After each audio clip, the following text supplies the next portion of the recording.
GST তে ICT থাকবে কিনা, নাম্বার 1। নাম্বার 2, শুধু জিএসটি তেই না, আইসিটি যদি অ্যাড হয় দুই জায়গায় অ্যাড হতে পারে। আইসিটি যদি অ্যাড হলে দুই জায়গায় অ্যাড হতে পারে, জিএসটি রাজশাহী বিশ্ববিদ্যালয়, কারণ রাজশাহী বিশ্ববিদ্যালয় আইসিটি ছিল, গত বছর মানে সিলেবাস চেঞ্জ করা হয়েছে। তো যদি অ্যাড হয় দুই জায়গাতে অ্যাড হতে পারে, আর যদি না হয় হয়তো বা এক জায়গাতেও অ্যাড হবে না। এমন কথা হলো আইসিটি কি অ্যাড হবে ভাই, এর নিউজটা কেউ বলতে পারবে না। স্বাভাবিকভাবে যাকেই তুমি নক করো না কেন, সে যদি বলে অ্যাড হবে, চাপাবাজি করছে, কারণ তার এখতিয়ার নেই সে শিওর হয়ে কথা বলতে পারে, কারো এখতিয়ার নেই। স্বয়ং এখন ভিসি স্যারেরও এখতিয়ার নেই যে উনি বলতে পারে যে আইসিটি থাকবে কি থাকবে না। এই ধরনের সিদ্ধান্তগুলা সিন্ডিকেট সবাই হয়। তো স্বাভাবিকভাবে তোমরা ছেলেমেয়েরা তো বোঝো না, আমাদের চাপাবাজি কথা বিশ্বাস করো, এই জায়গাগুলো থেকে টোটালি পরিহার হয়ে থাকবা। আইসিটি অ্যাড হবে কি হবে না, এটা সিন্ডিকেট সবাই ঠিক 1 মাস পূর্বে অথবা তারও আগেই মিটিং হবে, সেই মিটিং আলোচনা হবে, এরপর সিদ্ধান্ত হবে আইসিটি অ্যাড হবে কি হবে না। তো আমাদের করণীয়, তোমাদের করণীয় পূর্ববর্তী সিলেবাসকে ফলো করে পড়া, যে সময়টা দেওয়া আছে ওই সিলেবাস ওই অনুসারে যদি তোমরা পড়ো, যে সময়টা আছে সেই সময়ের মধ্যে তুমি প্রস্তুতি কমপ্লিট করে নিয়ে বসে থাকতে পারবা। আইসিটির জন্য যে সময়টা দিবে সেটাতে তুমি দিব্যি শেষ করতে পারবা। এই জন্য এক্সট্রা কোনো পরিশ্রম বা এক্সট্রা কোনো টেনশন আমি কারণ দেখি না। কিন্তু সমস্যাটা হলো তোমরা তো ফাঁকিবাজ। আমরা ফাঁকিবাজি করাই নেই, কিভাবে জানো, তোমার রুটিন এলোমেলো করে দিয়ে। তোমরা বিভিন্ন জায়গায় ভর্তি হয়েছো না, দেখবা না কিভাবে মিস ম্যানেজমেন্টের কারণে তোমাদের রুটিনের 12টা বাজে, এবং ফাইনালি এই কারণেই তোমরা তোমাদের কোর্সে কমপ্লিট করতে পারো না। নতুন একটা সাবজেক্ট যদি ল্যাড হয় তাহলে তোমরা একটু চাপ সম্মুখীন হও।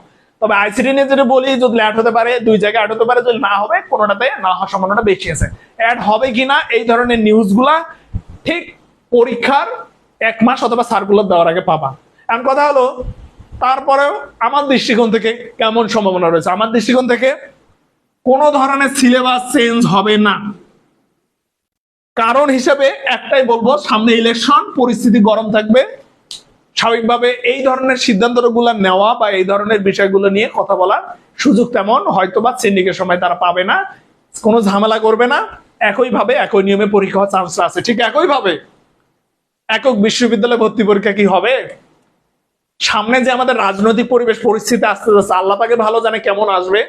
তো সামনে যে রাজনৈতিক পরিবেশ আছে, পরিবেশ পরিস্থিতি আছে, সেটা ক্যাম্পাস তথা আমাদের সকল স্তরকেই প্রভাবিত করবে। তো স্বাভাবিকভাবে ওই ঠেলা সামলাইতে গিয়ে এইদিকে চোখখান দেওয়ার সম্ভবত সুযোগ পাবে না। আর চাইলেই একক বিশ্ববিদ্যালয়ে ভর্তি পরীক্ষা নেওয়া যায় না, এটা বিশ্ববিদ্যালয়গুলো সিন্ডিকেট সভা থাকে, সেখানে সিদ্ধান্ত নিতে হবে, তারপর এই ধরনের সিদ্ধান্তগুলো আসবে। তো এখন আমার কথা হলো, এগুলা নিয়ে টেনশন করে তোমার লাভ কি বলো তো? আমার প্রশ্ন হচ্ছে, তুমি এগুলো নিয়ে টেনশন করে তোমার লাভটা কি? আচ্ছা, একক বিশ্ববিদ্যালয়ে ভর্তি পরীক্ষা হলো, তো কি করবা? তোমার কিছু করার আছে? কি করতে পারবো বলো দেখি, কি করতে পারবা এটা আমাকে বলো। কিচ্ছু করতে পারবো না, বাধ্য হয়ে তোমাকে পরীক্ষা দিতে হবে। একক বিশ্ববিদ্যালয়ে ভর্তি পরীক্ষা হলো না, কি করবা? জোর করে করাবা? সম্ভব না। তো হুদায় এগুলো নিয়ে আদারে টেনশন করে লাভ আছে? কি হয় হোক, তুমি নিজেকে প্রস্তুত করো। যে সিলেবাস গত বছর ছিল ওই সিলেবাসেই হবে, সোজা হিসাব। তুমি নিজেকে প্রস্তুত করো, একক করে না, 2 করে না, 3 করে, সেটা দেখা যাবে পরে। ঠিক একই ভাবে আইসিটি যদি অ্যাড করে কি করতে পারবা বলো? আইসিটি যদি অ্যাড করে কি করতে পারবা আমাকে সেটা বলো। কিছু করতে পারবা? ওই মানববন্ধনই করতে পারবা, এর বাইরে মানলে না মানলে নাই, এর বাইরে কিছু কি করতে পারবা? কিছু করার নাই। তো স্বাভাবিকভাবে আইসিটি অ্যাড হলো কি না হলো, হলেও বাকি না হলেও বাকি, তুমি কিছু করতে পারবা? তোমরা কিচ্ছুই করতে পারবা না, বাধ্য হয়ে ওনারা যা করবে তাই করতে হবে। তো স্বাভাবিকভাবে এই জিনিসগুলো নিয়ে অযথা টেনশন করে লাভ আছে? লাভ নেই। তাহলে কি করতে হবে? করণীয় একটাই, পরিস্থিতি যেমন আসবে তেমনই ব্যবস্থা নিতে হবে। এখন আইসিটি নাই, সুতরাং টোটালি আইসিটির কথা মাথা থেকে বাদ। কি করবা? তোমার সামনে যে সাবজেক্ট গুলোর কথা বললাম সেই সাবজেক্ট গুলোর উপর প্রস্তুতি নিতে হবে, নিয়ে নাও, কমপ্লিট করে রাখো। 1 মাস 1.5 মাস আগে তোমাকে বলবে আইসিটি থাকবে কি না থাকবে, ওই 1 মাস ধুমসে পড়বা। আইসিটির 5টা অধ্যায় খুব বড় আইসিটির 5টা অধ্যায়। তো স্বাভাবিকভাবে আশা করি যে তোমরা আমার যে কথাগুলা সেগুলো পজিটিভলি নিবা, এবং আমি উচিত এবং বাস্তব কথাগুলোই বলছি। স্বাভাবিকভাবে দিন শেষে অবভিয়াসলি মিলাইতে পারবা, অ্যাটলিস্ট যারা আমার শেষ পর্যন্ত কথাগুলো শুনছো বা শোনো, বা স্টিল গার্ডিয়ান আপনারাও যারা শোনেন বা জানেন, আমি এখানে কি বলতেছি, আমার কথার ধরন যদি একটু অন্যরকম হয়ে থাকে ক্ষমা সুন্দর দৃষ্টিতে দেখবেন, কিন্তু আমি এখানে বাস্তবতাটা বুঝাচ্ছি, এর বাইরে কিছু না, এর বাইরে কিছুই না। আপনারা যে জায়গাগুলোতে ভুল করেন সেই জায়গাগুলো আমি সংশোধন করার কথা বলতেছি। ইমোশন আবেগ, ইমোশন আবেগ একই তো জিনিস, অলমোস্ট কাছাকাছি। এগুলা দিয়ে কিচ্ছু হবে না, এগুলা দিয়ে কিচ্ছু হবে না। তো স্বাভাবিকভাবে এই জিনিসগুলোকে অ্যাভয়েড করার চেষ্টা করেন, ঠিক আছে?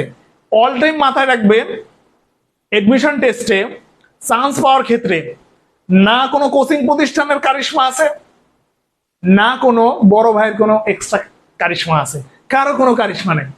যদি কারিশমা থাকতোই তাহলে তার আন্ডারে যতগুলো ছেলে মেয়ে আছে সবাই অ্যাটলিস্ট পাস করতো, ফেল আর করতো না। এটা মাথায় রাখবেন। আমরা এজ এ মেন্টরস হিসেবে দেই, সর্বোচ্চটা দেই, সবাই সর্বোচ্চটা দেওয়ার চেষ্টা করি। যার যার লিমিটেশন থাকে সেটা লিমিটেশনের জায়গা আলাদা, কিন্তু আমরা দেই, আমরা দেই। এখন তোমরা যারা ছেলে মেয়ে আছো তোমাদের সেটা নিতে হবে। এখন নেওয়ার কাজটা তোমার, এর মানে এই না আমি দিলাম, নেওয়ার কাজটা তোমাকে নেওয়াই দিলাম, এটা কখনো সম্ভব হয় না। এজ এ রেজাল্ট কারো কোনো কারিশমা এখানে থাকে না। তো তোমরা ছেলে মেয়েরা যে কোনো অবস্থায় হোক না কেন, বিভিন্ন জায়গায় বিভিন্ন জন আমরা বিভিন্ন ভাবে দিতেছি নিজের সেরাটা। তুমি নিজেকে কতটা গোছায় নিতে পারো, যে গোছায় নিতে পারবে সেই ভালো করবা, এর বাইরে কিছু না। অর্থাৎ কৃতিত্বটা সম্পূর্ণটা তোমার, কৃতিত্বটা সম্পূর্ণটা কি তোমার। তুমি কতটা নিতে পারলা, গোছায় নিতে পারলা, নিজেকে যোগ্য করে তৈরি করলা, এর বাইরে কিছু না। হ্যাঁ, তুমি এখানে কৃতজ্ঞতা প্রকাশ করতে পারো যে না, ওই ভাইয়ের জিনিসগুলো আমি ইজিলি নিতে পারছি, এইভাবে নিজেকে তৈরি করছি। আশা করি তোমরা বুঝতে পারছো। তো এই ছিল বিষয়। আমরা আজকের ক্লাসটা এখানে অফ করে দেব। আমাদের রেগুলার ক্লাস চলতেছে, তোমরা ছেলেমেয়েরা সেই রেগুলার ক্লাসগুলো করবা। আর একটা বিশেষ অ্যানাউন্সমেন্ট, সেটা হচ্ছে আমাদের যে পেইড ব্যাচ চলতেছে, সেই পেইড ব্যাচে